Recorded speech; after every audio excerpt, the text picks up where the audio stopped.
जय हिंद। एक बार फिर से स्वागत है आप सभी का हमारे YouTube चैनल में। तो कैसे हैं आप लोग? आई होप कि आप लोग अच्छे होंगे और आपका तैयारी अच्छे ढंग से चल रहा होगा।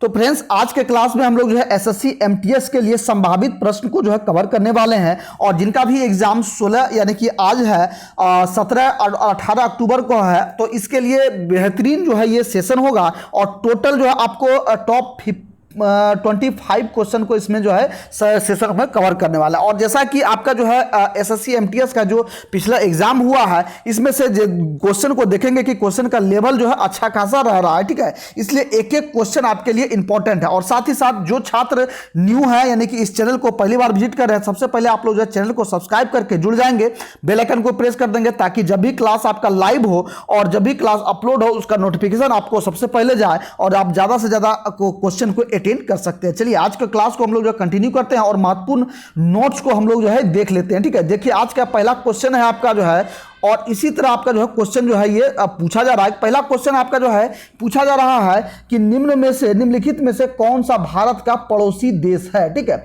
यह चार ऑप्शन दिया गया, चार ऑप्शन देख रहे हैं, इनमें से बताना है कि भारत का जो निकटतम जो पड़ोसी देश है ये कौन सा है, ठीक है। तो पड़ोसी देश इनमें से बताना है कि कौन सा है। तो यहाँ देखेंगे ऑस्ट्रेलिया तो यहाँ आपका जो नहीं होगा, ये दूर हो जा रहा है। इसके बाद ईरान भी जो आपका जो है दूर है, ये भी नहीं होगा। रूस भी नहीं होगा, लेकिन मालदीव जो है ये नजदीक है। और ये मालदीव क्या है, ये स्थलीय साझा नहीं करता है बल्कि ये आपका जो है ये जलीय सीमा से जो है ये साझा करता है, ठीक है। जलीय सीमा से है मतलब कि समुद्री मार्ग से जो है ये नजदीक है। जैसे कि हमारे पड़ोसी देश देखेंगे कि दो जो है पड़ोसी ऐसे देश हैं जो कि जलीय सीमा साझा करते हैं। एक आपका जो है मालदीव हो गया और दूसरा आपका श्रीलंका हो गया, ठीक है। कौन सा? तो श्रीलंका जो आपका, श्रीलंका और मालदीव दोनों जो है ये जलीय सीमा जो है ये साझा करते हैं। इसके साथ साथ जो है टोटल 7 जो ऐसे देश हैं जो कि आपके स्थलीय सीमा जो है ये साझा करते हैं, ठीक है।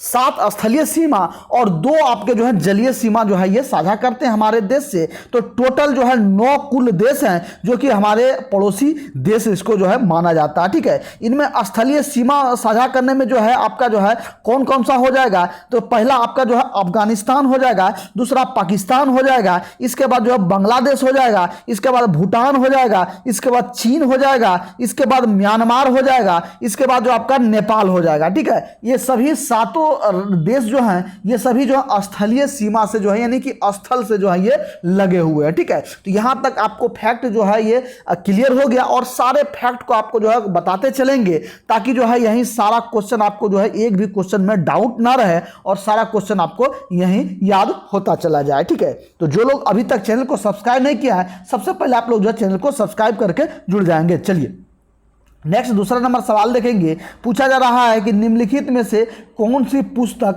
भारतीय लेखक आर.के. नारायणन द्वारा जो है ये लिखी गई है, ठीक है। आर.के. नारायणन द्वारा जो कौन सा पुस्तक लिखा गया है, तो आर.के. नारायणन द्वारा जो है ये मालगुडी डेज जो है आपका जो है ये लिखा गया, ठीक है। मालगुडी डेज जो है ये पुस्तक आर.के. नारायणन द्वारा जो लिखा गया है, ठीक है। और ये आपके जो है अंग्रेजी भाषा में जो है ये लिखा गया है, ठीक है, मालगुडी डेज, ठीक है। चलिए नेक्स्ट सवाल के लिए बढ़ेंगे। तीसरा देखेंगे कि चाय की खेती जो है किस प्रकार की कृषि प्रणाली का उदाहरण है, ठीक है। चाय की जो खेती होता है ये कौन सी कृषि प्रणाली पर जो है निर्भर है, तो ये आपका जो है ये रोपण कृषि में आएगा, ठीक है। क्या होगा? ये रोपण कृषि पर आधारित है, ठीक है। और रोपण कृषि पर यह आधारित है। और रोपण कृषि के अंतर्गत कौन कौन से फसल और आते हैं, तो इसमें से देखेंगे तो ये चाय आपका हो गया, इसके बाद जो है कॉफ़ी जिसको कहवा भी कहा जाता है, कॉफ़ी हो गया, इसके बाद आपका जो है काजू हो गया, ठीक है, काजू हो गया, इसके बाद आपका रबड़ हो गया, रबड़ की खेती भी जो आपका जो है रोपण कृषि में आएगा। इसके बाद केला का जो है कृषि, केला भी आपका जो है रोपण में भी आएगा। इसके बाद जो है कपास आपका आ जाएगा, ठीक है, ये कपास आ जाएगा। ये सभी जो ये सभी रोपण कृषि के अंतर्गत जो है ये आता है। चलिए नेक्स्ट सवाल की ओर बढ़ेंगे। 4 का देखेंगे। एक आधुनिक आवर्त सारणी में आवर्तों और समूहों की कुल संख्या जो है ये कितनी है, तो आधुनिक आवर्त सारणी में जो है ये टोटल आवर्त जो आपका जो है 7 हो जाएगा और समूह आपका जो है 18 हो जाएगा। तो डी नंबर आपका जो है करेक्ट आंसर हो जाएगा। चलिए 5 का देखेंगे। 5 में पूछा जा रहा है कि श्री हरिमंदिर साहिब पंजाब के किस शहर में स्थित है? ठीक है, क्या कह रहा है कि श्री हरमंदिर साहिब जो है ये पंजाब के किस शहर में स्थित है? ये आपके जो है अमृतसर में स्थित है। ठीक है, कहाँ स्थित है? ये अमृतसर में स्थित है। और हरमंदिर साहिब को ही जो है क्या कहा जाता है? तो दरबार साहिब कहा जाता है। ठीक है, क्या कहा जाता है? तो दरबार साहिब भी कहा जाता है इसको, या इसको जो है ये स्वर्ण मंदिर भी जो है ये कहा जाता है। ठीक है, क्या कहा जाता है? स्वर्ण मंदिर भी जो इसको जो है ये कहा जाता है। ठीक है, किसको? हरिमंदिर साहिब को ही जो है ये स्वर्ण मंदिर भी कहा जाता है। ठीक है, इसके बाद जो है ये हरमंदिर यानी स्वर्ण मंदिर जो है ये सिखों के सबसे पवित्र जो है धार्मिक स्थल के रूप में जो है ये माना जाता है। और इसका जो निर्माण हुआ था, इसका निर्माण आपका जो है ये गुरु रामदास ने जो है ये करवाया था। ठीक है, किसने करवाया था? गुरु रामदास ने जो है इसका निर्माण कराया था। और ये आपके जो है 1577 ईस्वी में जो है ये बनकर तैयार हुआ था। ठीक है, सॉरी 1577 ईस्वी से ये शुरू हुआ था और 1604 ईस्वी में जो है ये बनकर तैयार हुआ। ठीक है, 1577 ईस्वी में शुरू हुआ, 1604 ईस्वी में जो ये जो है बनकर तैयार हुआ। ठीक है, चलिए नेक्स्ट सवाल की ओर हम बढ़ेंगे। 6 का देखेंगे। 6 में पूछा जाएगा कि निम्नलिखित में से किसे जो है उनके भांगड़ा संगीत के कारण भांगड़ा का राजकुमार कहा जाता है? ठीक है, किसके भांगड़ा संगीत के कारण भांगड़ा का राजकुमार कहा जाता है? ये आपके जो है सुखबीर सिंह को जो है ये भांगड़ा का ये राजकुमार कहा जाता है। ठीक है, किसे कहा जाता है? तो सुखबीर सिंह को जो है ये कहा जाता है। ठीक है, चलिए नेक्स्ट सवाल के लिए बढ़ेंगे। 7 का देखेंगे। 7 में पूछा जा रहा है कि आवृत बीज को बीज के में मौजूद बीज पत्रों की संख्या के आधार पर समूहों में विभाजित किया जाता है। ठीक है, किसमें विभाजित किया जाता है? तो ये आपके जो 2 भागों में जो है ये विभाजित किया जाता है। ठीक है, तो आपका जो है बी नंबर करेक्ट आंसर हो जाएगा। चलिए 8 का देखेंगे। 8 में पूछा जाएगा भारत ने अपना पहला अंतर्राष्ट्रीय क्रिकेट परिषद आईसीसी एक दिवसीय अंतर्राष्ट्रीय विश्व कप जो है ओडीआई किस वर्ष जीता था? ठीक है, क्या कह रहा है कि भारत ने अपना पहला अंतर्राष्ट्रीय जो क्रिकेट जो है ये अंतर्राष्ट्रीय क्रिकेट परिषद में यानी कि आईसीसी में जो है एक दिवसीय अंतर्राष्ट्रीय विश्व कप यानी कि जो है ओडीआई में जो है किस वर्ष जीता था? तो ये आपका जो है ये 1983 ईस्वी में जीता था। ठीक है, कब जीता था? ये 1983 ईस्वी में जो है ये जीता था। डी नंबर आपका जो है करेक्ट आंसर हो जाएगा। चलिए नेक्स्ट सवाल की ओर बढ़ेंगे। 9 का देखेंगे। 9 में देखिए कि अकबर के शासन काल के दौरान मुगल काल की राजस्व प्रणाली को डैश कहा जाता था। ठीक है, अकबर के शासन काल के दौरान जो है मुगल का जो राजस्व प्रणाली था इसको क्या कहा जाता था? तो इसको कहा जाता था आपका जब्त या जब्ती। ठीक है, जब्त या जब्ती जो है ये कहा जाता था। ठीक है, राजस्व प्रणाली को जो क्या कहा जाता था? जब्त या जब्ती कहा जाता था। डी नंबर आपका जो है ये करेक्ट आंसर हो जाएगा। चलिए नेक्स्ट सवाल की ओर बढ़ेंगे। 10 का देखेंगे कि भारत सरकार की प्रमुख योजना उजाला ने जनवरी 2022 में 7 वर्ष पूरे किए। ठीक है, इस योजना के तहत बिजली मंत्रालय ने डैश वितरित किए थे। ठीक है, उजाला जो योजना शुरू किया गया था किसके द्वारा? तो ये आपके जो है ऊर्जा मंत्रालय द्वारा जो है ये शुरुआत किया गया था। ठीक है, तो इसमें जो है इसके उजाला के अंतर्गत जो है क्या वितरित किया था? तो इसमें देखेंगे तो इसमें जो है एलईडी बल्ब का जो है ये वितरण किया गया था। ठीक है, एलईडी बल्ब का जो है वितरण किया गया था। और एलईडी बल्ब वितरण करने से ये तात्पर्य था कि जो है ऊर्जा को जो है ये संरक्षण करना यानी कि ऊर्जा को बचाने का जो है ये लक्ष्य रखा गया था। ठीक है, क्योंकि एलईडी जो बल्ब होता है ये नॉर्मल आपके जो है 7 से 8 या 9 वाट के जो है ये अधिकतम 10 वाट तक के जो है ये घरेलू जनरल में जो है ये उपयोग होता है। जबकि वो 100 वाट का जो पहले बल्ब होता था वो 100 वाट का जो है बल्ब जो है पावर कंज्यूम करता था। ठीक है, तो ये यदि 100 वाट का एक बल्ब जलाएंगे तो इससे यदि 10 वाट का इससे 10 बल्ब जलेगा। ठीक है, इसलिए जो है पावर कंज्यूम करने के लिए यानी कि पावर को बिजली को बचाने के लिए ये ऊर्जा मंत्रालय द्वारा जो है ये उजाला योजना जो है शुरुआत किया गया। और इसमें जो है एलईडी बल्ब का जो है ये वितरण किया गया। और एलईडी बल्ब से क्या होता था? ये 100 वाट के बल्ब से जो है ज्यादा और दुधिया रोशनी करता था। ठीक, सॉरी दुधिया रोशनी करता है, इस कारण से जो है ये ज्यादातर जो है ये सफल हुआ। ठीक है, तो यदि पूछा जाए कि उज्ज्वला योजना जो है कितने वर्ष पूरे किए तो जो है 2022 में ही जो है ये 7 वर्ष जो है ये पूरे कर लिए थे। ठीक है, अभी यदि आपको वर्तमान में पूछा जाए तो उज्ज्वला योजना ने अभी टोटल जो है ये 9 वर्ष जो है ये पूरे कर लिए हैं। ठीक है, चलिए नेक्स्ट सवाल को बढ़ेंगे। 11 का देखेंगे। 11 में देखिए पूछा जा रहा है कि प्लेगरा रोग निम्नलिखित में से किस विटामिन की कमी के चलते होता है। ठीक है, प्लेगरा रोग जो होता है ये कौन से विटामिन के कारण से होता है? तो प्लेगरा रोग जो है आपका जो है ये आपका जो है विटामिन B3 की कमी से होता है। ठीक है, क्या होता है? ये B3 की कमी से होता है। ठीक है, और प्लेगरा को जो है आपका ये 4D सिंड्रोम भी जो है ये कहा जाता है। ठीक है, क्या कहा जाता है? तो 4D सिंड्रोम के भी नाम से जो है ये प्लेगरा को जाना जाता है। ठीक है, चलिए नेक्स्ट सवाल की ओर बढ़ेंगे। 12 का देखेंगे। 12 में पूछा जा रहा है कि भारत के संविधान ने सर्वोच्च न्यायालय को कुछ याचिकाएं यानी कि रिट्स जो है जारी करने की शक्ति दी है। ये संविधान में इन याचिकाओं में के जो है कि कितने प्रकार वर्णित हैं? तो इसमें जो है कितने प्रकार हैं? तो ये आपका जो है ये 5 प्रकार जो है ये होता है। ठीक है, कितना होता है? 5 प्रकार होता है। पांचों प्रकार में देखेंगे। पहला आपका जो है बंदी प्रत्यक्षीकरण होगा, दूसरा होगा परमादेश होगा, तीसरा आपका जो है प्रतिषेध हो जाएगा, और चौथा आपका जो उत्प्रेरण हो जाएगा, और पांचवा जो आपका जो है अधिकार परीक्षा हो जाएगा। ठीक है, ये 5 जो है ये आपका रीट जो है जारी किया गया है। ठीक है, चलिए नेक्स्ट सवाल के लिए बढ़ेंगे। 13 का देखेंगे।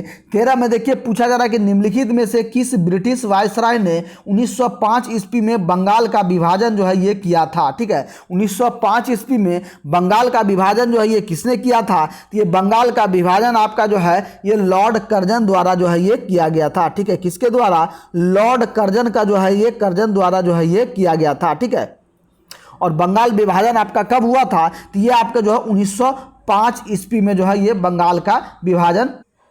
चलिए नेक्स्ट सवाल की ओर बढ़ते हैं। 14 का देखेंगे। यदि भारत में किसी करदाता की वार्षिक कर योग्य आय 15 लाख से अधिक है तो उस पर कौन सा टैक्स स्लैब लागू होगा? ठीक है, क्या कह रहा है कि करदाता यानी कि जो टैक्स हम लोग अदा करते हैं, टैक्स देते हैं, तो ये टैक्स देने के जो भी व्यक्ति हैं देने वाले, तो उनका पूछा जा रहा है कि वार्षिक आय जो है ये वार्षिक आय यानी कि जो पूरे साल का जो उसका आमदनी है उसको पहले ऐड किया जाता है कि कितना आमदनी है। तो यही पूछा जा रहा है कि इसका वार्षिक कर योग जो है 15 लाख होता है, वार्षिक आमदनी 15 लाख से ऊपर है, तो इसको कौन से टैक्स के श्रेणी में जो इसको जो है रखा जाएगा?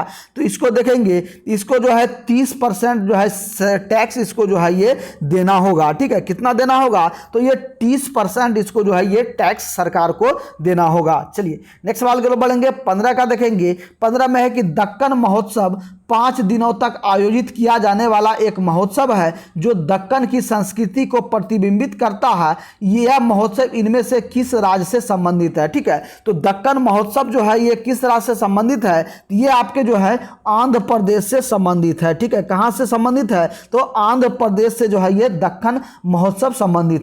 इसके साथ साथ आंध्र प्रदेश में अन्य महोत्सव भी मनाए जाते हैं, जैसे कि आपका ब्रह्मोत्सव भी मनाया जाता है, भीष्म एकादशी भी मनाया जाता है। ठीक है, भीष्म एकादशी भी मनाया जाता है, दक्कन महोत्सव हो गया। इसके बाद आपका जो है ये पोंगल भी हो गया। ठीक है, पोंगल हो गया। ठीक है, इसके बाद जो है मकर संक्रांति हो गया, मकर संक्रांति हो गया। इसके बाद जो है त्यागराजा महोत्सव भी हो गया। ये सभी जो आपके जो है आंध्र प्रदेश से संबंधित है। ठीक है, चलिए नेक्स्ट सवाल के लिए बढ़ेंगे। 16 का देखेंगे। 16 में देखिए कि फुटबॉल मैच की अवधि जो है अवधि कितनी होती है? ठीक है, फुटबॉल मैच जो होता है इसका जो अवधि होता है यानी कि टाइम जो होता है ये कितना होता है? तो फुटबॉल मैच का अधिकतम अवधि जो है आपका जो है ये 90 मिनट का ये खेल होता है। ठीक है, एक जो पारी होता है ये टोटल 90 मिनट का जो है ये होता है। चलिए नेक्स्ट सवाल की ओर बढ़ेंगे। 17 का देखेंगे कि मशरूम जो है चट्टानों का निर्माण डैश के कारण होता है। ठीक है, मशरूम चट्टानों का निर्माण जो है ये किसके कारण होता है? तो ये आपके जो है हवा के अपर्दन के कारण से जो है ये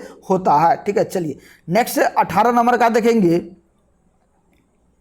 18 नंबर में पूछा गया है कि निम्नलिखित में से किसे जो है भारत के सभ्यता या इतिहास में नया पाषाण युग के रूप में भी जाना जाता है। ठीक है, तो किसे जो है भारत के सभ्यता का या इतिहास में नया पाषाण के रूप में जाना जाता है? तो ये आपका जो है नव पाषाण यानी कि नियोलिथिक को जो है ये जाना जाता है। ठीक है, नया पाषाण यानी कि नव पाषाण को जो है नियोलिथिक के रूप में जो है ये जाना जाता है। ठीक है, तो ये आपका जो है बी नंबर का आंसर हो जाएगा। ठीक है, चलिए नेक्स्ट सवाल की ओर बढ़ेंगे। 19 का देखेंगे। देखेंगे कि भारत में ब्रह्मपुत्र नदी निम्नलिखित में से किस राज्य में प्रवेश करती है। ठीक है, भारत में जो है ब्रह्मपुत्र नदी जो है ये किस राज्य में प्रवेश करती है, तो ये आपका जो है ये अरुणाचल प्रदेश में जो है ये प्रवेश करती है। ठीक है, कहाँ करती है, अरुणाचल प्रदेश में प्रवेश करती है। और ये जो है ब्रह्मपुत्र नदी की उत्पत्ति स्थल को जो है ये सियांग या दिहांग के नाम से जाना जाता है। ठीक है, किसके नाम से, जहाँ जहाँ ब्रह्मपुत्र नदी की उद्गम स्थल है उसको दिहांग या सियांग के नाम से जाना जाता है।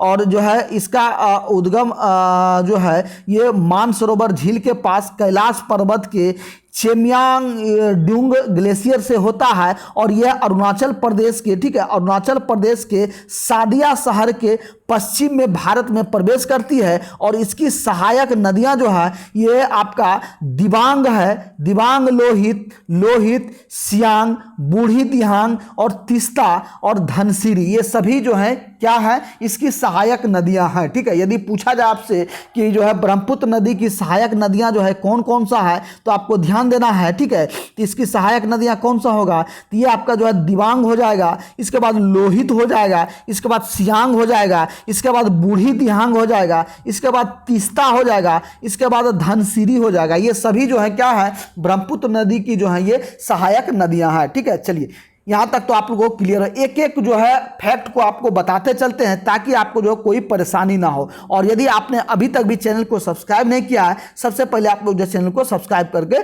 जुड़ जाएंगे। चलिए नेक्स्ट सवाल के बढ़ेंगे, 20 का देखेंगे। 20 में पूछा जा रहा है कि 2011 की जनगणना के अनुसार भारत के निम्नलिखित में से किस राज्य की जनसंख्या सबसे अधिक है। ठीक है, तो 11 जनगणना के अनुसार जो है भारत का सबसे अधिक जनसंख्या वाला जो है ये राज्य कौन सा है, तो ये आपका जो है ये उत्तर प्रदेश हो जाएगा। ठीक है, क्या हो जाएगा, ये आपका जो है उत्तर प्रदेश आपका जो है ये हो जाएगा। चलिए नेक्स्ट सवाल के ओर बढ़ेंगे। 21 का देखेंगे कि पूछा जा रहा कि 44वें संविधान संशोधन अधिनियम द्वारा किस मौलिक अधिकार को हटा दिया गया था। ठीक है, 44वें संविधान संशोधन अधिनियम द्वारा जो है कौन से मौलिक अधिकार को हटा दिया गया था, तो ये आपका जो है ध्यान देंगे, ये आपका जो संपत्ति का अनिवार्य अधिग्रहण जो है इसको हटा दिया गया। यानी कि आप आय से अधिक संपत्ति नहीं रख सकते हैं, जितनी आपकी आमदनी है उस आमदनी से अधिक संपत्ति आप जो है अर्जित नहीं कर सकते, नहीं रख सकते हैं। ठीक है, इसको जो है ये हटा दिया गया है। ठीक है, ये कब हटाया गया है, तो 44वें संविधान संशोधन 1978 में इसको जो है हटाया गया है। ठीक है, कब हटाया गया है, 1978 ईस्वी में जो इसको हटाया गया है। ठीक है, चलिए नेक्स्ट सवाल के ओर बढ़ेंगे। 22 का देखेंगे। 22 में पूछा जा रहा है कि सैयद अहमद खान, ठीक है, सैयद अहमद खान ने 1875 में डैश में मोहम्मडन एंग्लो ओरिएंटल कॉलेज की स्थापना की थी। तो ये आपका जो है ये अलीगढ़ में जो है ये किया गया था। ठीक है, क्या कहाँ किया गया था, तो अलीगढ़ में जो किया गया था। और इन्हीं को जो है ये अलीगढ़ मुस्लिम विश्वविद्यालय के नाम से जो है ये जाना जाता है। ठीक है, किसको जाना जाता है, अलीगढ़ मुस्लिम विश्वविद्यालय के नाम से जो इसको जाना जाता है। ठीक है, चलिए नेक्स्ट सवाल के ओर बढ़ेंगे। 23 का देखेंगे। 23 में देखिए पूछा जा रहा है कि डैश एक प्रकार का मुखौटा नृत्य है जो खूंखार मार्शल मूम्स के माध्यम से उड़ीसा की लोकप्रिय पौराणिक कहानियों की व्याख्या करता है। ठीक है, तो कौन सा ऐसा मुखौटा नृत्य है जो खूंखार मार्शल मूम्स के माध्यम से, यानी कि मीम्स के माध्यम से उड़ीसा की लोकप्रिय पौराणिक कहानियों की जो है व्याख्या करता है, तो ये आपका जो है ये छऊ नृत्य हो जाएगा। ठीक है, क्या नाम है, तो ये आपका जो है छऊ नृत्य है। और छऊ नृत्य जो है एक प्रकार से जो है आपका मुखौटा नृत्य है जो आपके जो खूंखार मार्शल मूम्स के माध्यम से उड़ीसा के लोकप्रिय जो है कहानियों के द्वारा जो है इसको व्याख्या किया जाता है। और इसके माध्यम से जो है महाभारत और रामायण तथा स्थानीय लोक कथाओं के अमूर्त विषयों सहित काव्यों की घटनाओं का जो है नृत्य के रूप में जो है ये उसको ये प्रदर्शित करता है और ये नृत्य के रूप में जो है ये दिखाता है। ठीक है, तो क्या हो जाएगा, तो छऊ हो जाएगा। ठीक है, चलिए नेक्स्ट सवाल के लिए बढ़ेंगे। 24 का देखेंगे। 24 में देखिए पूछा जा रहा है कि मार्च 2022 में भगवंत मान डैश के मुख्यमंत्री बने हैं। ठीक है, मार्च 2022 में जो है भगवंत मान जो है ये कहाँ के मुख्यमंत्री बने हैं। ठीक है, तो ये आपके जो हैं पंजाब के जो है ये मुख्यमंत्री बने हैं। ठीक है, कहाँ के? ये पंजाब के मुख्यमंत्री बने हैं। और यदि ये पूछा जाए कि कौन से पार्टी से संबंधित हैं, तो ये भगवंत मान आपके जो हैं ये आप से संबंधित हैं। ठीक है, किससे? तो आम आदमी पार्टी से संबंधित हैं। ठीक है, चलिए नेक्स्ट सवाल के लिए बढ़ेंगे और आज के क्लास का लास्ट सवाल देखेंगे। पूछा जा रहा है कि वेदांतम सत्यनारायण शर्मा किस शास्त्रीय नृत्य शैली के लिए जाने जाते हैं? ठीक है, वेदांतम सत्यनारायण शर्मा जो है ये किस शास्त्रीय नृत्य शैली से जाने जाते हैं? तो ये आपके जो है ये कुचिपुड़ी से ये जो है जाने जाते हैं। ठीक है, किससे जाने जाते हैं? तो कुचिपुड़ी से जो है ये जाने जाते हैं। और कुचिपुड़ी जो मुख्यतः आपके जो है कहाँ के ये शास्त्रीय नृत्य हैं, तो ये आपके जो है ध्यान देंगे ये आपके आंध्र प्रदेश के जो हैं ये शास्त्रीय नृत्य हैं। ठीक है, कहाँ के? आंध्र प्रदेश के कुचिपुड़ी हैं। और इसके साथ साथ वेदांतम सत्यनारायण के साथ साथ अन्य भी जो है कलाकार हैं जो कि जो है ये आपके कुचिपुड़ी के जो है ये जो कलाकार हैं, इसमें से आपका जो है यामिनी कृष्ण मूर्ति आपका हो जाएगा, इसके बाद राधा रेड्डी हो जाएगा, इसके बाद जो है भावना रेड्डी हो जाएगा और यामिनी रेड्डी हो जाएगा। ये सभी जितने भी कलाकार हैं ये सभी आपके जो है कुचिपुड़ी से संबंधित रखते हैं। ठीक है, तो टोटल आपके जो है इंपॉर्टेंट 25 क्वेश्चन को इस सेशन में कवर किए हैं। और आपके यदि आपका 16 को है, 17 को है या 18 को है या अन्य है आपका एग्जाम है, तो आपके लिए इंपॉर्टेंट है आपको जो है ध्यान से टोटल क्वेश्चन को देखना। और इसके साथ साथ ये सभी जो आपका जितने भी पीडीएफ इंपॉर्टेंट पीडीएफ है ये सभी नीचे डिस्क्रिप्शन में आपको टेलीग्राम का लिंक दिया होगा। टेलीग्राम पे सारे जो है ये टोटल जो है ये डाले जाते हैं, तो टेलीग्राम से जुड़ना बिल्कुल भी नहीं भूलेंगे। और साथ ही साथ जो लोग अभी तक चैनल को सब्सक्राइब नहीं किए हैं, सबसे पहले आप लोग जो चैनल को सब्सक्राइब कर लेंगे। और साथ ही साथ यदि आपको एमटीएस एग्जाम के लिए यदि कोई आपके मन में सवाल आ रहा हो तो नीचे डिस्क्रिप्शन में आपको व्हाट्सएप नंबर दिया गया है, डायरेक्ट आप व्हाट्सएप पे कर सकते हैं या कमेंट के माध्यम से जो है आप सवाल को पूछ सकते हैं। चलिए लेते हैं फिर यहीं आपसे विदा, मिलते हैं फिर नेक्स्ट क्लास में। तब तक के लिए सभी भाइयों को जय हिंद।